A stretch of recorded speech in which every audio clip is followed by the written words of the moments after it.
네, 안녕하세요. 저는 우선 이번 24학년도 서울 지역 최종 합격자이고요. 저는 이제 인서울 사범대학교 영어교육과를 졸업했습니다. 그리고 저는 이제 해외 어학연수라든지 유학 경험이 전혀 없고, 토익도 공부 안 하고 봐서 그냥 900점 초중반대 받을 정도로 사실 그렇게 뛰어난 영어 실력이 아니었고, 학점도 저는 거의 꼴찌로 졸업을 했을 정도로 사범대를 졸업했음에도 불구하고 이제 제로 베이스에서 시작을 한 점을 이제 참고해 주시면 될 것 같습니다.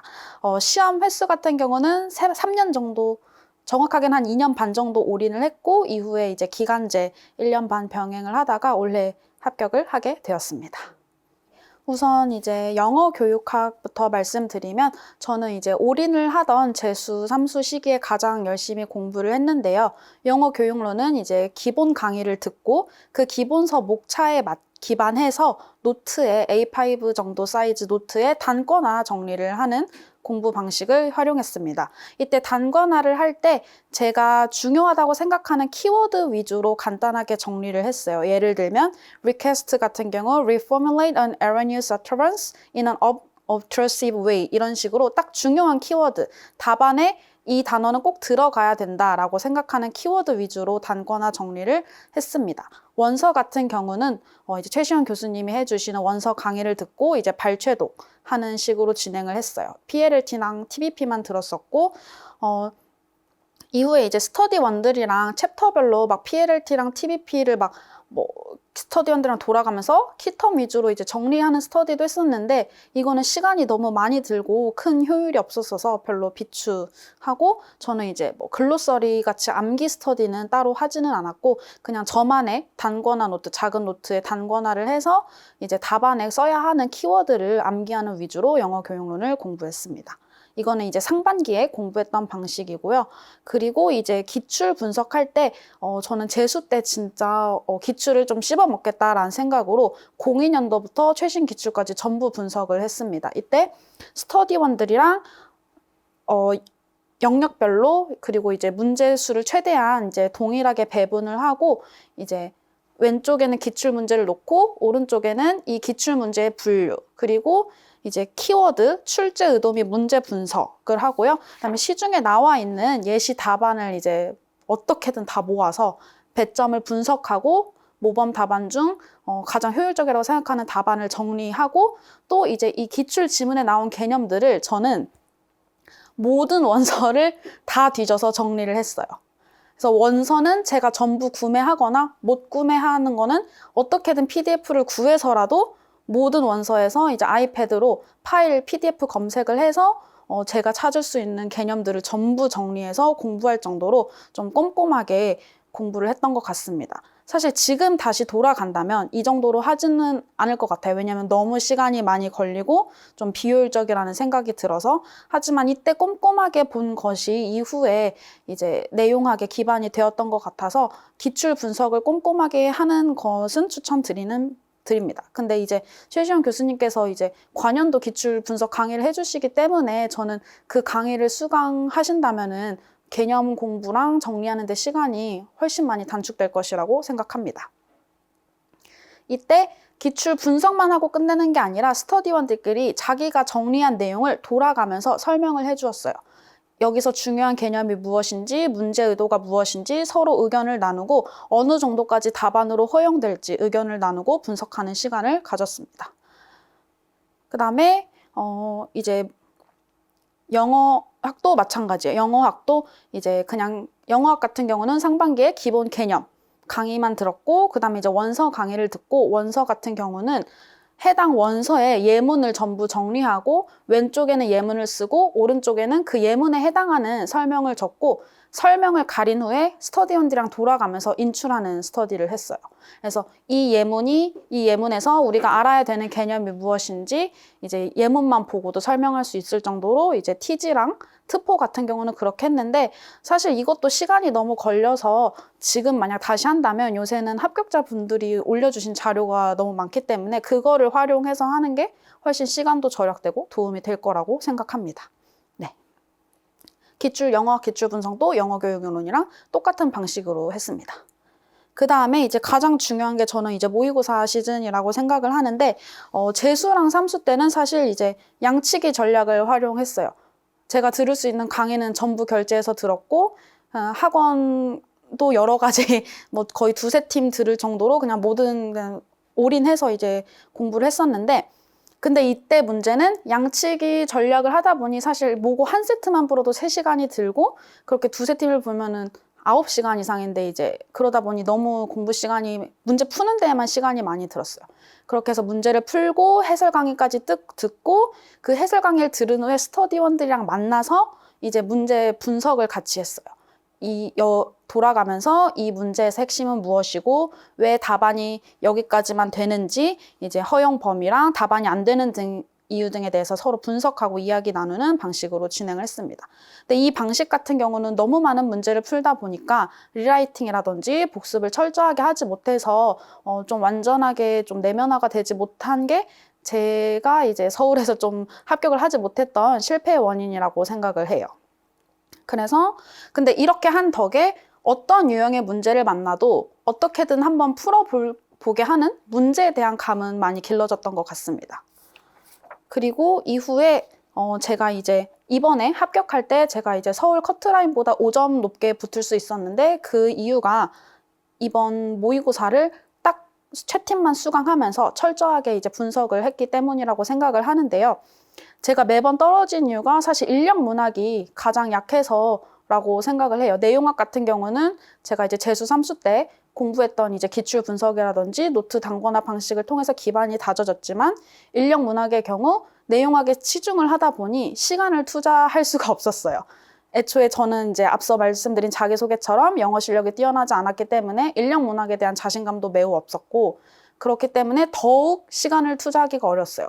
뭘 하든 틀리니까 하는 재미도 없었고, 그래서 못하다가 이제 아예 그만두고 일 병행을 하면서 다시 교사를 해보자라는 생각으로 이제 최팀 강의를 수강을 했는데, 이때 가장 도움이 됐다고 생각하는 게 제가 특성화고에서 일을 했는데 학생들 수준이 높지 않아서 정말 교과서로만 수업을 하는데도 불구하고 아이들이 이해를 하지 못해요. 그래서 그 고등학교 교과서 지문을 학생들에게 이해를 시키기 위해서 그 문장 하나하나 정확하게 분석하고 어떻게 구문을 나뉘는지를 좀 저 스스로 분석하고 아이들한테 설명하는 시간이 많았는데요. 그때 이제 문장 구조를 정확하게 분석하고 해석하는 능력이 이번 인력 문학을 해석하고 분석하는 데 큰 도움이 됐던 것 같습니다. 기초 문장부터 분석을 정확하게 할 수 있어야 이제 더 어려운 구조가 나왔을 때도 이 구조가 어떻게 되어 있는지를 파악할 수 있는 것 같아요. 그래서 그렇게 기초 문장이지만 기초 문장부터 제대로 해석하는 연습이 되니까 모의고사 지문을 만났을 때 이전에는 아예 해석도 안 됐다면 이번에는 문장 구조가 어떤지 보이기 시작했던 것 같아요. 이렇게 문장 구조가 보이니까 이제 김수아 선생님께서 가르쳐 주시는 방식대로 같은 라인의 단어를 연결하기, 그리고 단락별 요약하기, 그리고 기입형이 답인 경우엔 기입형 답을 분석할 때는 왜 이 답만 답이 되는지, 폼이랑 미닝, 그리고 로직 측면에서 분석을 하고, 서술형 답안의 경우 이 단어가 가리키고 있는 뭐 지시대명사가 정확하게 어떤 것인지, 내포된 의미가 무엇인지 앞뒤 맥락을 분석해서 하는 방식으로 이제 진행을 했습니다. 이렇게 일령을 정확하게 분석을 하고 이것을 체화하기 위해서 제가 분석한 방식을 그 다음 모고에 또 한 번 적용해서 푸는 식으로 활용을 했습니다.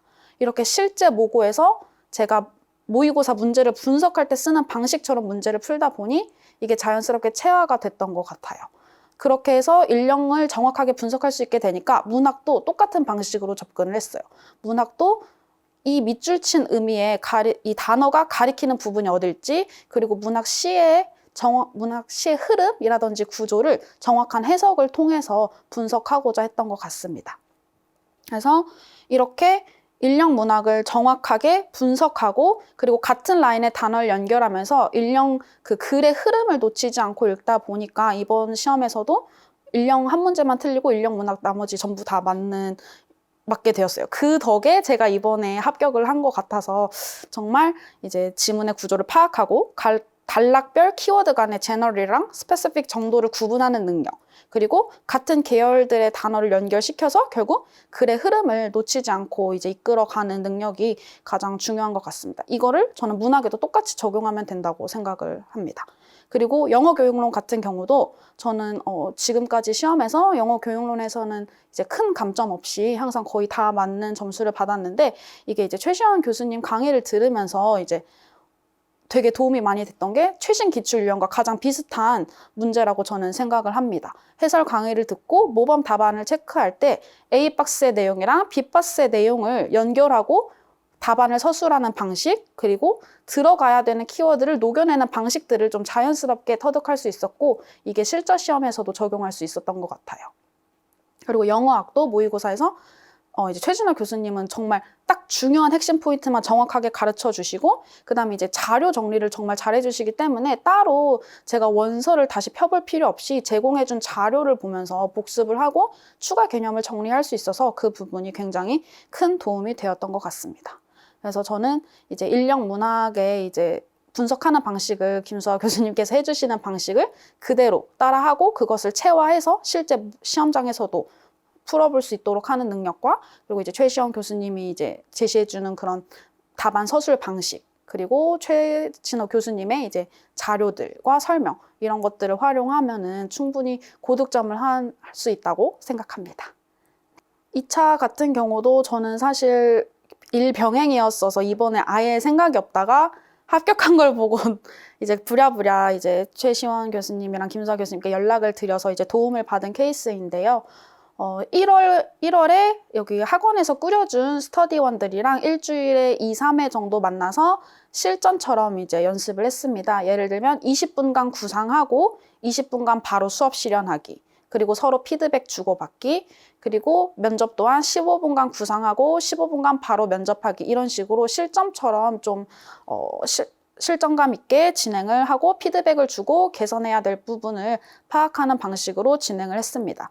그리고 이때 같이 공부하신 스터디원 선생님과 밤마다 이제 면접책 하나를 정해서 그 면접책에 이제 개념 정리가 보통 되어 있는데, 그 개념 정리된 걸 저희가 마지막 주에 하다 보니까 5일치를 나눠서 하니까 정말 하루 종일 면접 공부만 했는데, 개념을 공부하고 이때 저희가 생각하기에 좀 출제될 만하다 하는 걸 서로에게 한번 이거에 대해서 말씀해 보세요를 하거나, 아니면 뭐 기출을 활용해서 뭐 이러한 문제가 있을 때 교육적인 해결 방안 3가지를 제시하시오, 이런 식으로 서로 이제 밤에 한 2-3시간 정도씩 인출하는 스터디를 했던 것 같습니다. 그리고 이제 전공 카페 같은 데 보면은 합격자 분들이 이제 2차 팁 같은 거를 정리해서 올려주신 자료들이 꽤 많더라고요. 그래서 저는 그거를 이제 출력해서 제가 이제 추가로 제가 실전에 가서 활용할 만한 면접 시 팁이라든지 뭐 지도안 작성 방법에 대한 팁을 좀 얻었던 것 같습니다. 그리고 마지막 주에는 너무 불안하고 시간이 촉박해서 밥 먹으면서도 씻으면서도 집안일을 하면서도 유튜브에 이제 2차 면접 영상을 틀어놓고 계속 들으면서 활동을 했던 것 같아요. 계속해서 그냥 인풋을 늘리려고 많이 했고, 이때 얻은 인풋으로 이제 한국어 면접 즉답형 때 조금 잘 활용할 수 있어서 저는 유튜브를 적극 활용하는 거를 좀 많이 추천드립니다.